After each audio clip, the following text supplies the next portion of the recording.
Breaking news, Gian Mamuyak traded na at literal po na breaking news ito sa lahat ng Rain or Shine teammates niya. Alam nyo ba na pati si Coach Yeng nasaktan po sa trade na to na ginawa ng Rain or Shine. So para lang linawin sa lahat, hindi po kagustuhan ni Coach Yeng na i-trade ang kanyang team captain si Mamu. Kagustuhan po ito ng mga boss ng Rain or Shine. Ayon pa sa Rain or Shine Ballers na kasama ni Eric Nana sa loob, narinig daw nila na parang ayaw daw ng boss ng Rain or Shine ang mga ganitong cases na kung saan nangihingi daw ng increase ang isang player.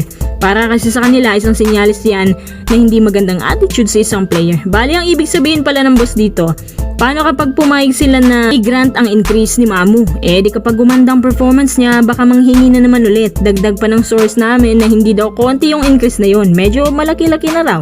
Kasi kung totoong konti lang ang increase, sana matagal na pumayag ang boss ng Ross. Pero hindi Pero wala namang nagpapatotoo na malaki ang hinihingi ni Gian Mamuyak. Kung sa bagay, business lang naman ang basketball.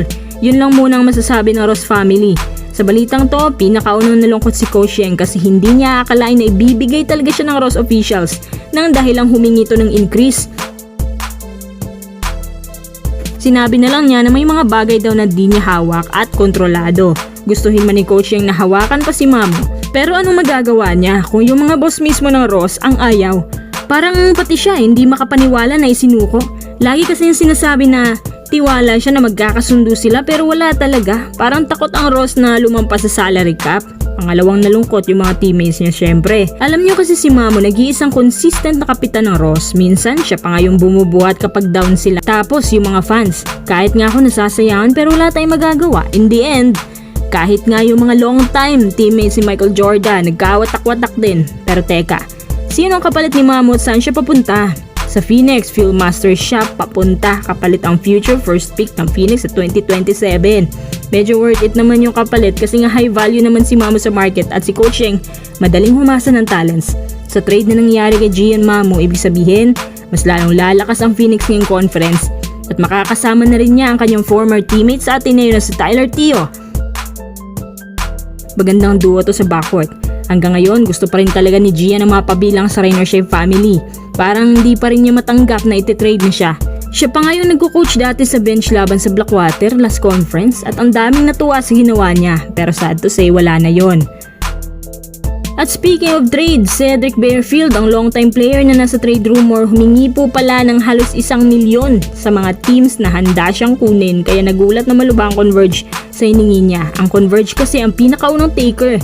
Ayon sa ilang spin sources, na handa naman daw magbayad ang Converge ng at least 900,000 kada buwan. Pero nung tinawagan siya ng source, dininay niya impormasyong to. Hindi naman daw totoo na handa silang magbayad ng ganun kalaki. Ang totoo lang ay gusto nilang kunin si Barefield pero wala pong offer na ganun kalaki. Si Mikey nga hindi naman umabot ng 900,000 ang buwan niya. Ang gusto ni Barefield na kung hindi daw umabot ng 1 milyon ang sahod niya, at least close to 1 million daw. Ang tanong, sa Blackwater ba umabot ng ganun kalaki ang tinatanggap niya? Kaya nga humihingi siya sa iba kasi hindi naman daw umabot ng ganun kalaki ang sahod niya. Pero sobra din po sa salary cap, hindi lang ganun kalaki. Ang kontrata ni Barefield mag-expire na sa December ngayong taon. Hiling niya na sana, bago maubos ang mga araw, may kumuha na sa kanya.